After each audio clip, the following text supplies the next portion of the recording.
રાષ્ટ્રીય કૃષિ અને ગ્રામીણ વિકાસ બેંક નાબાર્ડ દ્વારા આજે 44માં સ્થાપના દિવસની ઉજવણી કરવામાં આવી હતી।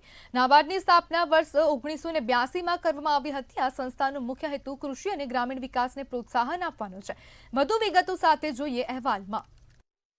નાબાર્ડ સંસ્થાના 44માં સ્થાપના દિવસની ઉજવણી કરવામાં આવી હતી। નાબાર્ડ સંસ્થાનો મુખ્ય હેતુ કૃષિ અને ગ્રામીણ વિકાસને પ્રોત્સાહન આપવાનો છે, તેમજ ગ્રામીણ પ્રવૃત્તિ માટે ધિરાણ અને અન્ય સુવિધાઓ પૂરી પાડવા અને નિયમન કરવામાં મહત્વપૂર્ણ ભૂમિકા ભજવે છે।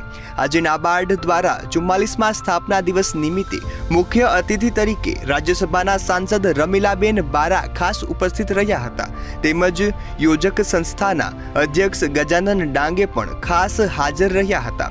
સાથે જ સાંસદ રમીલાબેન બારા અને ગજાનંદ ડાંગે દ્વારા એક પેડ માં કે નામ અંતર્ગત વૃક્ષારોપણ પણ કરવામાં આવ્યું હતું। સાંસદ રમીલાબેન દ્વારા દરેક પ્રાકૃતિક ખેતી આધારિત પ્રોડક્ટનું ઝીણવટપૂર્વક નિરીક્ષણ પણ કરવામાં આવ્યું હતું। આ સિવાય અલગ અલગ મંડળીઓને બેસ્ટ પેક્સ માટે એવોર્ડ પણ આપવામાં આવ્યો હતો। આ વર્ષે પંચમહાલ ડિસ્ટ્રિક્ટ સેન્ટ્રલ કોઓપરેટિવ બેંકને બેસ્ટ પરફોર્મર બેંક તરીકે એવોર્ડ આપવામાં આવ્યો હતો। વધુમાં જોઈએ તો ગુજરાતમાં 18 ડીસીબી બેંકો આવેલી છે, તેમજ 300થી વધુ એફપીઓ નાબાર્ડ સાથે સંકળાયેલા છે, જે રાષ્ટ્રીય કૃષિ અને ગ્રામીણ વિકાસમાં સતત કાર્યરત છે।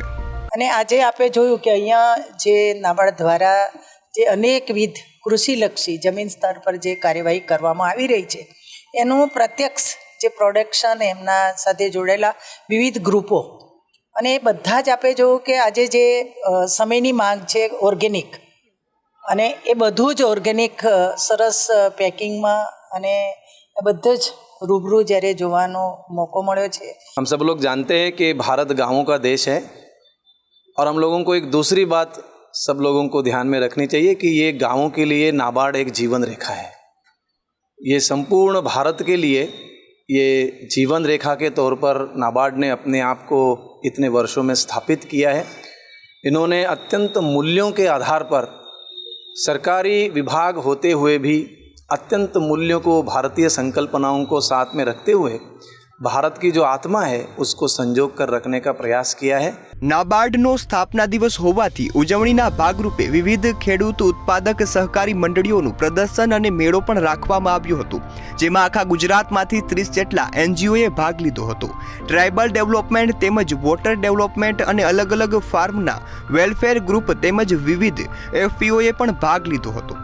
આખા રાજ્યમાં કચ્છથી લઈ અમરેલી સુધીના ખેડૂતો પણ જોડાયા હતા, તેમજ પોતાની ઓર્ગેનિક ખેતીના વિવિધ નમૂના, જેમાં ફળ, શાકભાજી અને મૂલ્યવર્ધિત પ્રોડક્ટનું વેચાણ પ્રદર્શન અહીં કરવામાં આવ્યું હતું।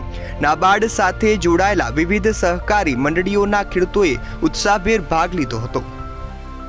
અનિતા પરમાર, મંતવ્ય ન્યૂઝ, અમદાવાદ।